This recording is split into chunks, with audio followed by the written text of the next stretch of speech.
Bom dia, boa tarde, boa noite. Como estão todos? Bem, eu espero que sim. Vamos então às senhas, aos textos de culto e senhas apontados pelo livro Senhas Diárias de 2023 para este dia 13 de agosto de 2023, que é o 11º domingo após o Pentecostes, o chamado tempo comum da igreja, e também Dia dos Pais.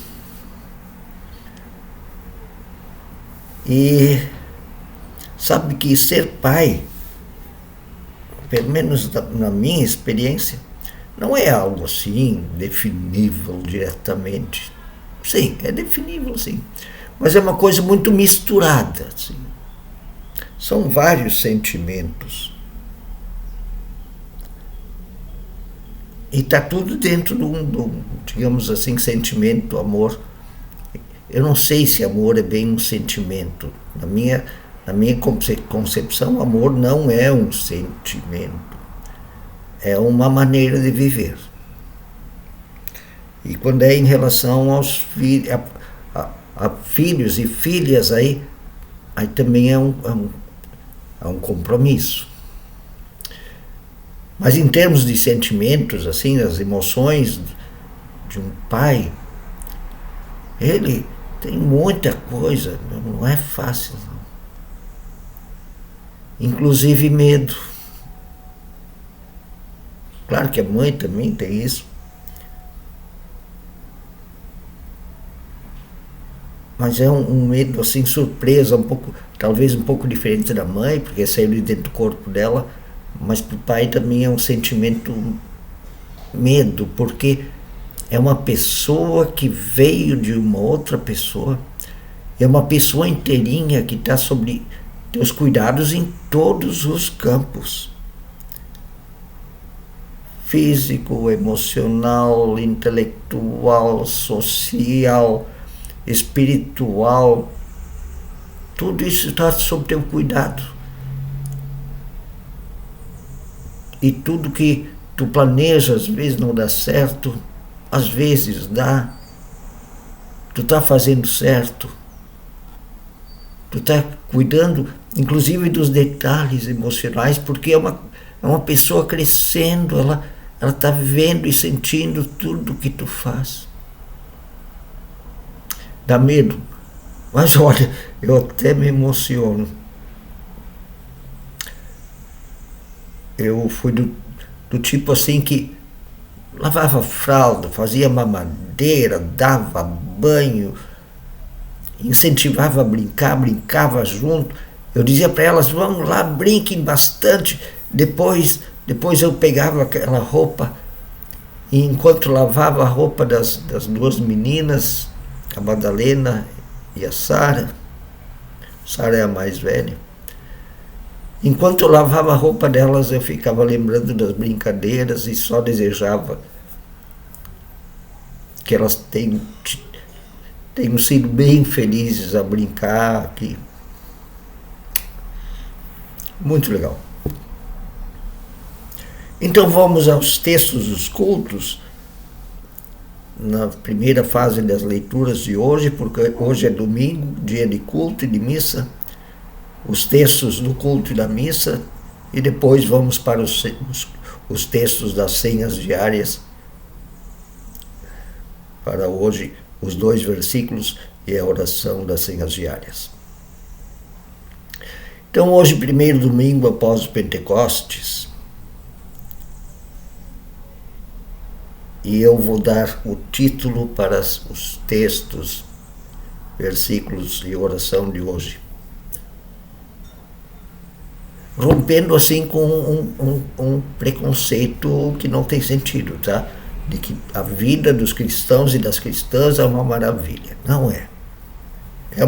É uma vida normal. Então o título para hoje é na fé cristã, também se necessita lidar com solidão e medo. Quem disse que não? Sim, muitas vezes se sente solidão e medo na fé cristã. Desculpe, eu me emocionei e agora tenho que dar uma limpada no nariz aqui.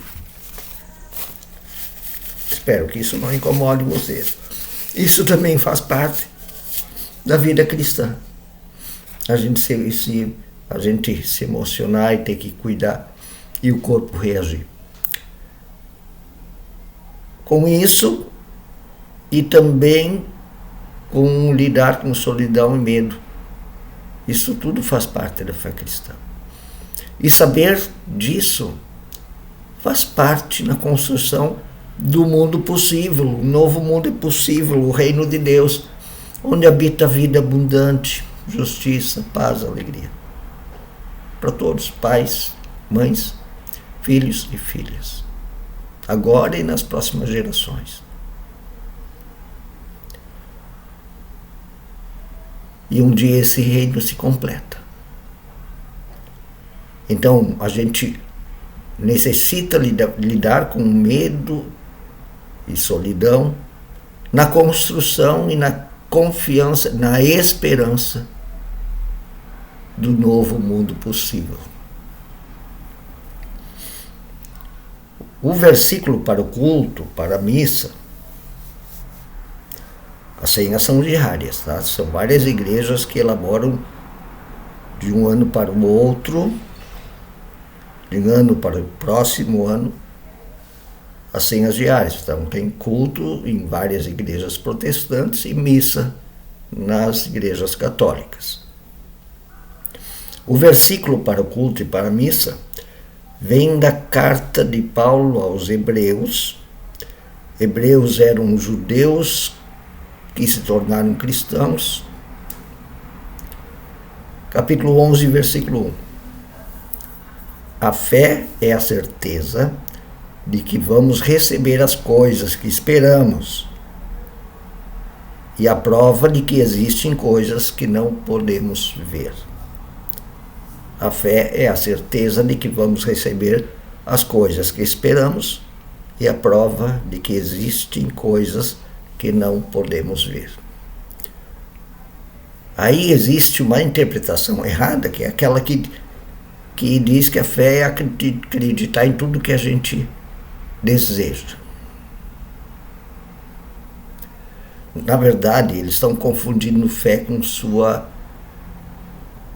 com os seus desejos, né? Com as suas ganâncias, com as suas vontades.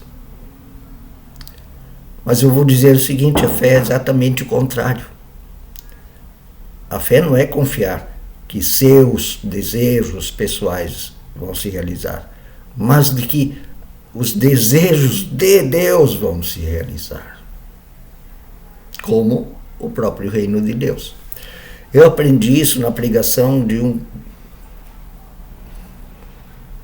pastor velhinho. Hoje é um velhinho, naquela época não era, faz muito tempo, tá? Ele disse assim: será que quando Abraão saiu da terra de Ur dos caldeus para ir para a terra que Deus lhe iria dar para se tornar uma grande nação, para se tornar o povo de Israel, será que Abraão tinha certeza mesmo de que ia encontrar essa terra, que ia dar tudo certo? Não, ele foi. Ele não via essa nova terra, ele não tinha ele foi porque a fé o mandou ir. Assim como nós também não vemos o reino de Deus. A fé, vemos em sinais assim. Mas nós proclamamos o reino de Deus e vamos na direção do reino de Deus como uma certeza da fé.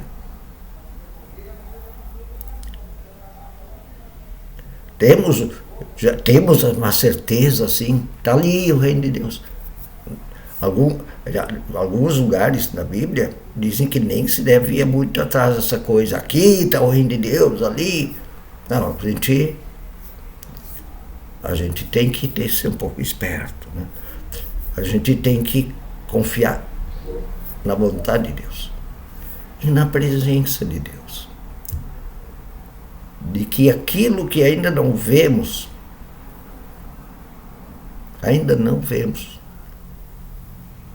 e que isso sim é possível. Um novo mundo é possível. Porque isso não vai existir. Bom, mas eu vou caminhando para lá mesmo. É para lá que eu quero ir, pela fé. Esta é a certeza da fé.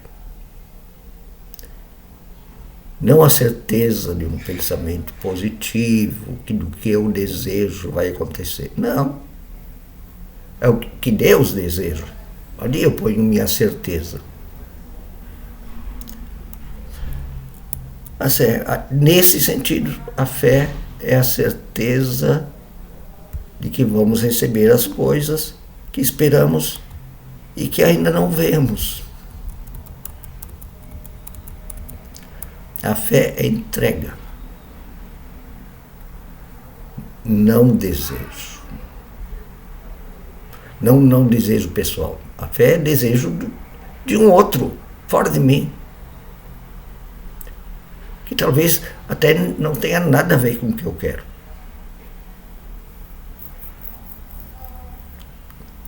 Que nem Abraão. Ele foi. Saiu da terra de Ur, da casa do pai dele.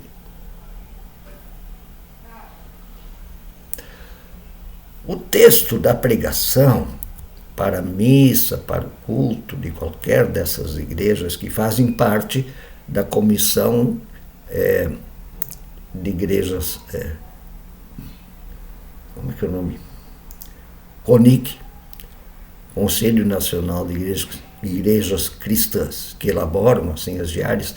O texto da pregação para o culto e missa destas igrejas vem do Evangelho conforme Mateus capítulo 14, versículos 22 a 33. E fala aqui de solidão e de medo. Então, vou ler. Logo em seguida, Jesus e os discípulos e as discípulas tinham estado com uma multidão de gente. Logo em seguida desse encontro, desta pregação, desta confraternização que estavam Jesus, discípulos e a multidão, Jesus insistiu com os discípulos para que entrassem no barco e fossem adiante dele para o outro lado, enquanto ele despedia a multidão. Jesus disse: vão indo para o outro lado do mar da Galileia, eu quero me despedir da multidão e ficar sozinho. Era isso. E tendo despedido Jesus, então, já os discípulos indo pelo mar, vocês já sentiram um barco chacoalhar? É uma coisa bem diferente do que um ônibus ou um trem chacoalhando, tá? Tendo despedido a multidão, Jesus subiu sozinho ao monte para orar. Quem não?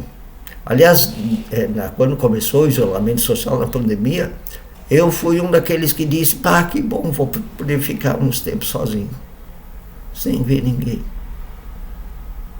Organizar meus pensamentos. Nem sempre ter gente em volta é uma coisa muito... É preciso ficar sozinho. Ao anoitecer, ele estava lá, sozinho. Mas o barco, com os discípulos, já estava a considerável distância e fustigado pelas ondas, porque o vento soprava contra ele. O barco chacoalhando, ele não chacoalha assim e volta para o lugar, ele chacoalha, depois ele fica. Chacoalha, depois fica. E quando vem uma onda atrás da outra, ele começa... não é essas coisas. Uma coisa fácil. Por isso que tem gente que tem que ter um saquinho para vomitar. Eu já estive no barco que eu senti umas chacoalhadas assim, eu me segurei. Alta madrugada, Jesus dirigiu-se até eles, andando sobre o mar, com maior tranquilidade. Quando o viram andando sobre o mar, os discípulos ficaram mais aterrorizados ainda e disseram: "Nossa, um fantasma!" E gritaram de medo. Mas Jesus imediatamente lhes disse: "Coragem, sou eu, não tenho medo." Ele nem disse para o barco parar de chacoalhar, ele disse: "Não tenho medo." "Senhor", disse o Pedro que estava dentro do barco, "se és tu, então me manda ir ao teu encontro por sobre as águas também." "Venha", respondeu Jesus. Então Pedro saiu do barco e andou sobre as águas e foi na direção de Jesus. Mas quando reparou no vento, então ele ficou com medo e começou a afundar e gritou: "Salva-me, Jesus! Salva-me, Senhor!" Imediatamente Jesus estendeu a mão até Pedro e o segurou e disse: "Homem de pequena fé, por que você duvidou de mim?" Quando entraram no barco, o vento cessou, o mar acalmou. Então os que estavam no barco o adoraram, dizendo: "Verdadeiramente tu és o Filho de Deus."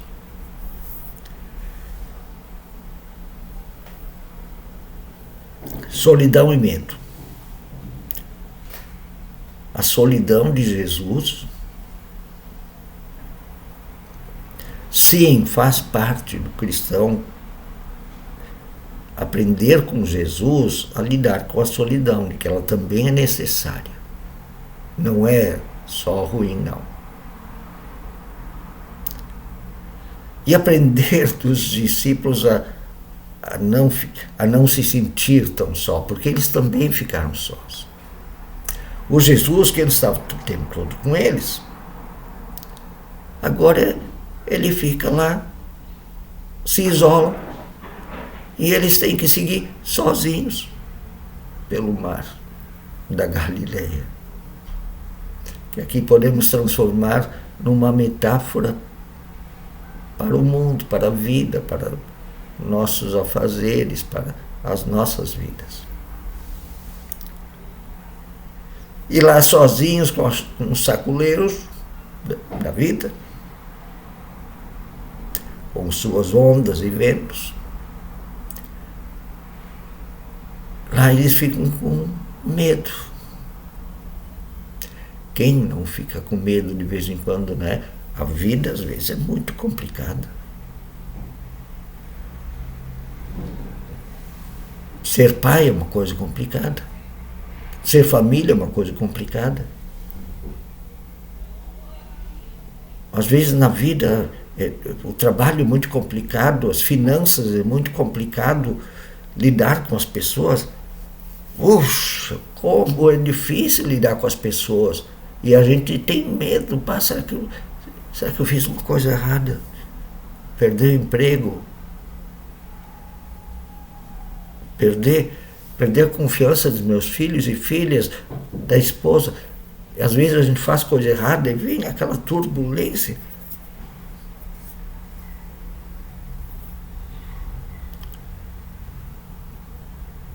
E eles ali, morrendo de medo, e gritam para Jesus: "Meu Deus, o que está acontecendo? E agora, será que nós podemos confiar em Ti? É Tu mesmo, é um fantasma." Aí Jesus diz: "Não tenham medo, sou eu mesmo. Vocês não estão sozinhos. A tempestade vai passar. Segurem-se no barco e na confiança, na fé. Parece que vocês não creem que eu sou o Senhor do mundo. Vocês têm medo? A vida é assim mesmo. O Pedro quer mostrar que ele é fortão, né? Quero caminhar também por sobre o mar. De repente se deu conta que por suas obras, seu mérito, ele não consegue. Salva-me, Senhor. E Jesus disse, sim, sou eu. Não tenha medo. E o pega pela mão. Então a gente na vida cristã lida com todas essas coisas. Solidão e medo. E não devemos, que nem os discípulos, ficar apavorados. O que eles iam fazer? Se jogar no mar porque o barco está chacoalhando? Entrar em desespero? Calma. Mas na fé, sim, a gente lida com essas coisas, solidão, medo. Lida assim. Mas no medo a gente não se desespera.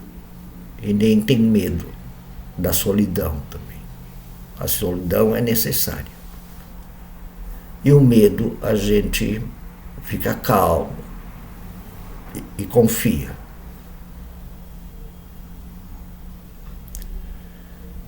Todo texto de pregação sempre tem textos companheiros que ajudam ao pregador, a pregadora, a interpretar o texto. Hoje tem 3. 1 Reis 19, 9 a 18. É um texto muito interessante, muito bonito. O profeta Elias estava com medo dos profetas do templo. Sim.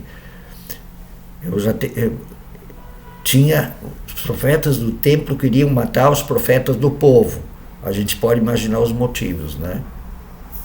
O templo aliado à elite, o profeta do povo aliado ao povo. Os profetas do templo queriam matar Elias. E ele estava com medo. Aí ele recebeu uma ordem de Javé para ir até as montanhas, para dentro de uma caverna. E lá o profeta Elias ouviu o som de um terremoto, de uma tempestade. Passou por viu um grande fogo, assim, uma destruição em volta da caverna. E por fim ele ouviu um sussurro de uma brisa. E aí, nesta brisa, Deus se revelou. Elias, segura as pontas, vai lá, tu vai ver que o mundo é assim, tem tempestade, terremoto, tem fogo. Mas eu sou o Deus da brisa, não dos poderes, não das ameaças.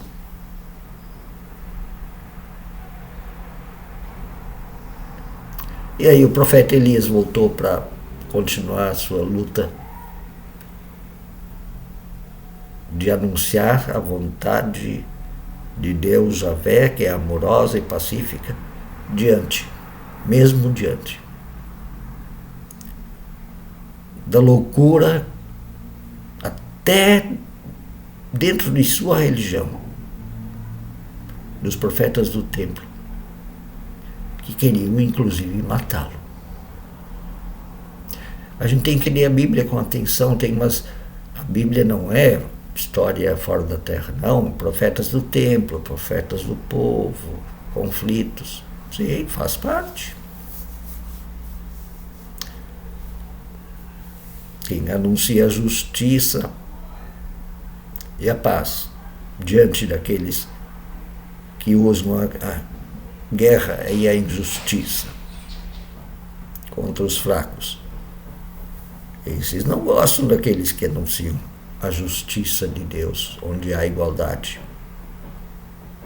e que não querem poderes opressores.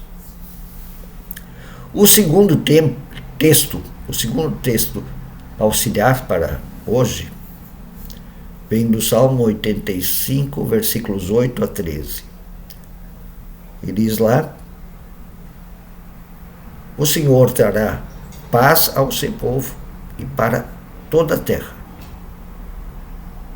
Justiça e paz, diz lá, se encontrarão e dançarão. Que frase bonita, né? Justiça e paz vão se encontrar, dançar juntos no novo mundo possível que estamos construindo, que estamos anunciando, mesmo passando por solidões e medos, né? Como eu disse. Mas é aí que nós confiamos. Esta é a certeza do que ainda não vemos. A prova de que existem coisas que ainda não vemos. E o terceiro texto que ajuda na interpretação do texto da pregação, eu sempre leio, sempre se deve dar atenção aos textos auxiliares. O terceiro texto vem de Romanos, capítulo 10, versículos 5 a 15, carta de Paulo aos cristãos e cristãs que moravam em Roma. 10, 5 até 15. Não é por obras humanas, mas por fé e compromisso com Deus, que a gente descobre que Deus está perto e que Ele quer salvar a todas as pessoas, a todos os seres humanos. Diz o Paulo lá, judeus e não judeus, homens e mulheres, crianças e velhos.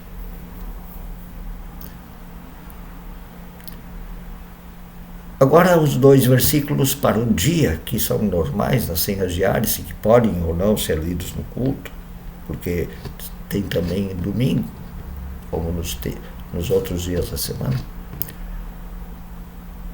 Os dois versículos das senhas diárias são Jó, capítulo 9, versículo 10. Deus faz grandes coisas insondáveis, coisas e maravilhas que a gente não pode nem contar, que são tantas, é uma imensidão. E o segundo versículo, carta de Paulo aos cristãos e cristãs que moravam em Éfeso, no seu tempo lá, né? Anos 50, 60, capítulo 1, versículo 3.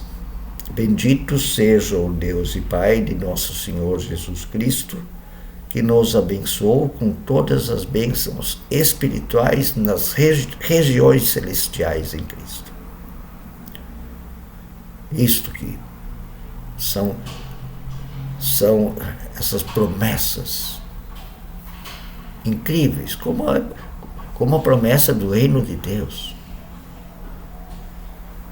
a promessa da sua justiça infindável, de sua graça para com todos e todas e todos. E a oração para hoje é descrita pelas senhas diárias, apontada pelas senhas diárias, foi escrita por Friedrich Conrad com D, mesmo assim, é do mesmo, digamos, traço do meu sobrenome, Conrad com TH, Friedrich Conrad Hiller. Eu te louvo de todo o coração por teres escolhido uma igreja, teres feito uma igreja neste mundo para a glória e louvor do teu nome, na qual se encontram muitas pessoas em uma comunidade sagrada e que foi perdoada, purificada de todos os seus pecados humanos também, por meio do sangue, do amor e do sacrifício de Cristo. Um bom dia, parabéns todos os papais. Até amanhã, um grande abraço.